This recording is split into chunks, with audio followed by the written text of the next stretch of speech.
Di balik perbukitan hijau, di bawah kabut pagi yang menyelimuti tanah Pasundan, tersembunyi pertanyaan yang kerap menggoda rasa ingin tahu kita. Mengapa di Jawa Barat, tanah yang dulu menjadi pusat peradaban Sunda dan Tarumanegara, kini nyaris tak menemukan candi-candi besar seperti yang megah berdiri di Jawa Tengah dan Jawa Timur? Kemana perginya warisan dari kerajaan-kerajaan kuno yang konon pernah berjaya di tanah ini? Apakah sejarah di tanah Sunda benar-benar tak meninggalkan bangunan batu? Mari kita buka lembaran waktu dan menyusuri lorong-lorong sejarah, bukan hanya untuk mencari jawaban, tapi juga untuk memahami sudut pandang yang terlupakan. Kita mulai dari jejak yang tersembunyi dalam tanah basah. Jawa Barat adalah tanah yang subur dan lembab. Air mengalir deras dari gunung. Tanah selalu basah oleh hujan di permukaan. Kesuburan ini membawa kehidupan. Namun di dalam tanah, ia menyimpan ancaman bagi bangunan kuno. Batu-batu andesit yang seperti tulang punggung candi di Jawa Tengah. Di sini cepat ditumbuhi lumut. Bata yang dibakar dari tanah liat, di sini cepat hancur dimakan air dan waktu. Inilah sebab mengapa Candi Batu Jaya di Karawang, salah satu dari sangat sedikit candi yang tersisa di Jawa Barat, hanya tersisa dalam bentuk gundukan tanah, bata rapuh, dan fragmen arkeologis yang harus diteliti dengan sangat hati-hati. Tidak menjulang seperti Prambanan, tidak sakral seperti Borobudur, tapi sunyi dan tersembunyi. Alam di Jawa Barat adalah penyair yang lembut tapi juga pelupa. Ia menumbuhkan kehidupan, namun menghapus jejak masa lalu dengan sangat perlahan.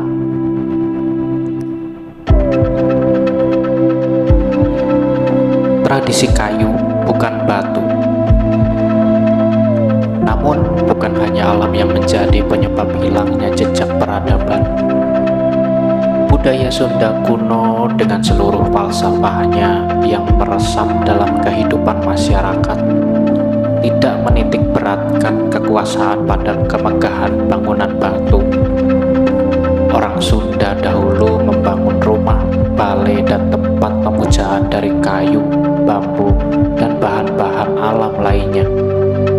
Bukan mereka tak bisa membangun dari batu, melainkan karena dalam pandangan mereka, alam adalah rumah suci itu sendiri.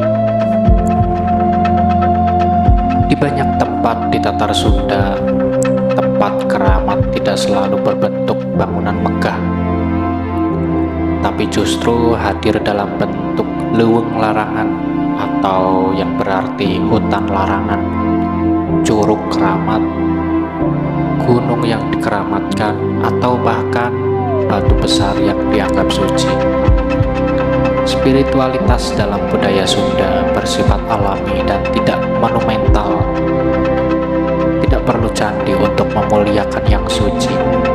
Yang suci sudah hadir di sekitar mereka, pada sungai, pada pohon, pada langit yang selalu hijau.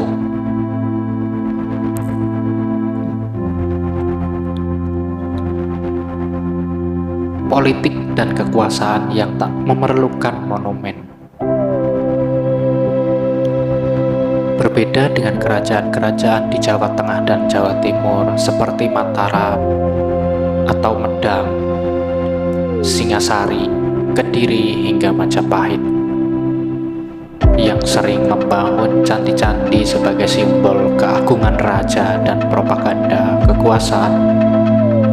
Kerajaan Sunda dan Tarumanegara lebih bersifat teritorial dan spiritual, bukan ekspansionis.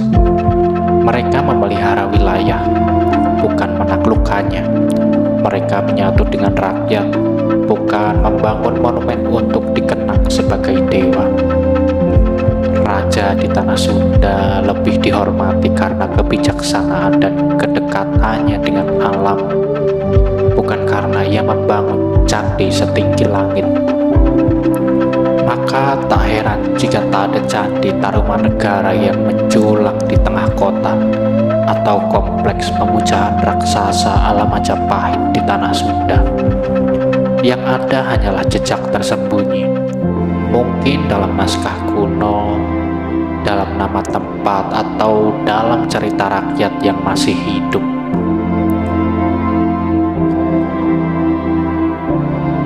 Keempat, Islam yang datang lebih dini. Ketika angin perubahan mulai bertiup dari Samudra Hindia dan pelabuhan-pelabuhan mulai dipenuhi saudagar Arab dan Gujarat, Islam lebih masuk lebih awal ke pesisir utara Jawa Barat melalui pelabuhan Banten, Cirebon, dan Sunda Kalapa. Ajaran Islam mulai menyebar ke pedalaman, maka terjadilah pergeseran nilai. Tempat pemujaan lama ditinggalkan, kitab-kitab baru disalin, dan lambat laun jejak Hindu, Buddha, atau agama lokal yang pernah hidup mulai surut seperti sungai yang mengering. Tidak banyak yang tersisa. Bangunan yang tidak dipelihara mulai runtuh, dan masyarakat Sunda pun memeluk ajaran baru tanpa perlu menoleh jauh ke belakang. Tapi warisan itu masih ada, hanya tak berbentuk batu. Dan kini ketika kita bertanya, apakah di Jawa Barat ada peninggalan peradaban kuno? Jawabannya ada, tapi ia tak selalu berbentuk candi.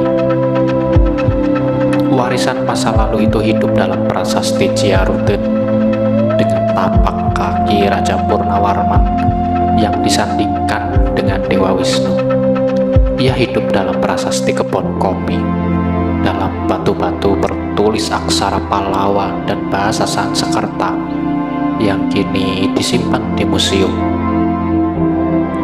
Ia juga hidup dalam cerita rakyat yang diwariskan dari mulut ke mulut, dalam dongeng, dalam pantun, dalam naskah-naskah kuno seperti Carita Parahyana, Pujangga Manik, atau Wangsakerta. Warisan Sunda tidak hadir dalam bentuk bangunan besar yang bisa difoto dan dikagumi, tetapi hidup dalam kesadaran kolektif, dalam falsafah hidup yang mencintai alam, dalam laku yang sederhana namun dalam.